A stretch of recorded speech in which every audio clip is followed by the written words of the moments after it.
Assalamualaikum warahmatullahi wabarakatuh, sahabatku semuanya. Sekarang Anda berjumpa kembali bersama channel Demang Praja, channelnya petani kita semuanya. Semoga sahabatku ada dalam keadaan sehat walafiat dan dibanyakkan rezekinya. Amin ya robbal alamin. Kali ini sahabatku saya akan berbagi tentang bagaimana bahwa tanaman padi kita itu adalah menyerap suplemen atau menyerap makanan dari tanah itu secara sempurna. Artinya bahwa serapan pupuk kepada tanaman itu kalau bisa sampai 99%. Tetapi dengan cara ini adalah betul-betul bahwa tanaman kita dengan kita menggunakan sistem berbagai cara, terutama cara yang satu ini. Mungkin para petani ada yang sudah melakukan, ada juga yang belum.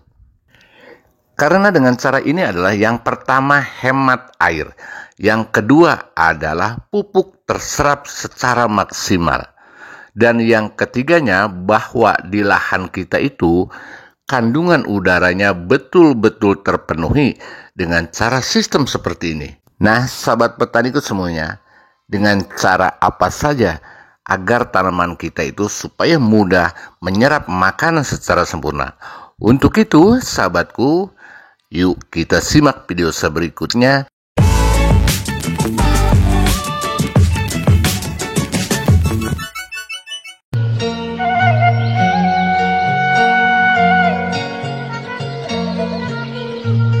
Sahabat petani semuanya, sekarang saya akan berbagi tentang penjelasan sistem irigasi berselang di lahan petakan ini.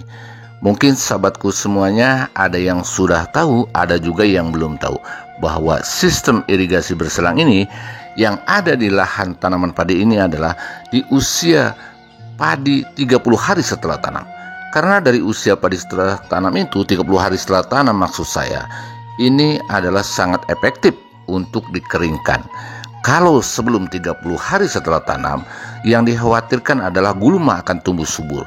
Karena ada yang melakukan pemupukan kedua di usia 21 hari. Nah, ini adalah sangat rentan gulma akan tumbuh. Tetapi kalau sudah usia 30 hari, daun sudah sedikitnya agak rimbun. Jadi mencegah gulma itu bisa seminimal mungkin. Yang pertama itu. Yang kedua adalah dengan sistem cara seperti ini, padi kita akan sehat. Artinya tidak selalu menggenang air saja yang akan menimbulkan keracunan buat lahan yang ada di tanaman padi kita itu, sehingga mempunyai dampak.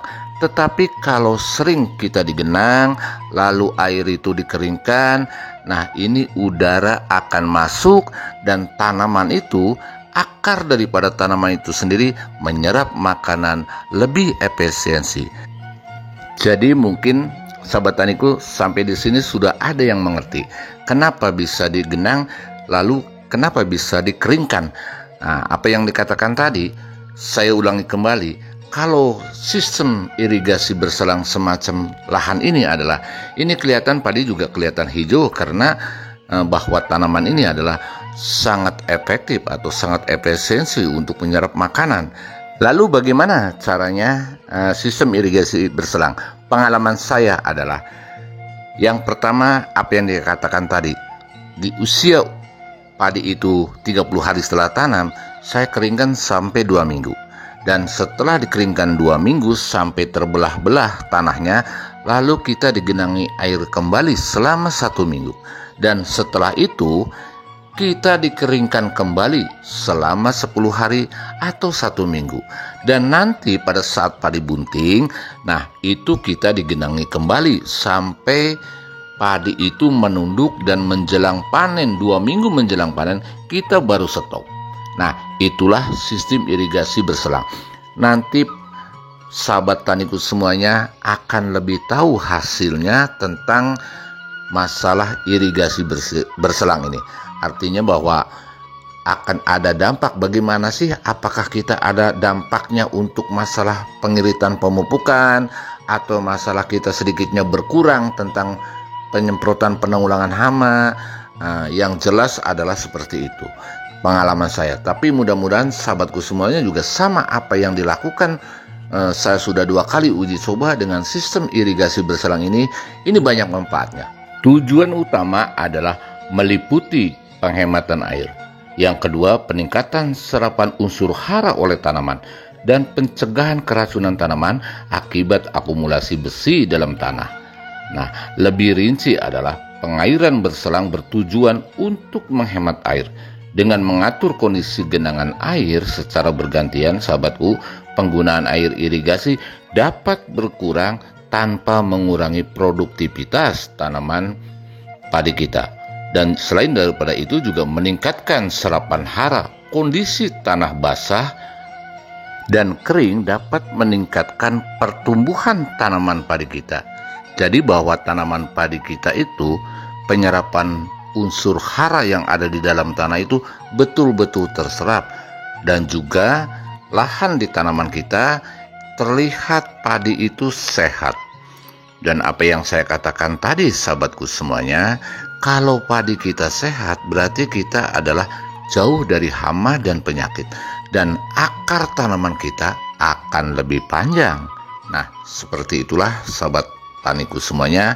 Barangkali bahwa sahabat tani semuanya, bahwa dengan irigasi berselang ini adalah sebetulnya apa yang saya katakan tadi ini sangat luar biasa. Dan nanti beda, saya sudah pengalaman apa yang dikatakan tadi, ini beda, sangat beda sekali. Kalau tujuan pemerintah dan tujuan kita semua, apalagi di lahan tak ada hujan, itu bisa mengirit air. Dan juga di irigasi teknis juga dapat mengirit air. Dan juga menyehatkan, terutama adalah menyehatkan tanah kita, menyehatkan lahan kita.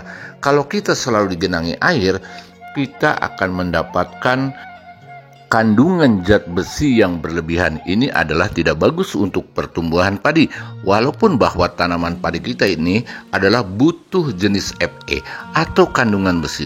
Tetapi kalau kandungan besi berlebihan, kebiasaan petani menurut pengalaman saya akan terjadi bahwa tanaman kita ini adalah sering kerdil atau suka disebut penyakit kerdil akar. Nah, itulah seperti itu. Jadi kalau kita dengan cara seperti ini nanti sahabat semuanya akan bisa merasakan hasil daripada sistem irigasi berselang.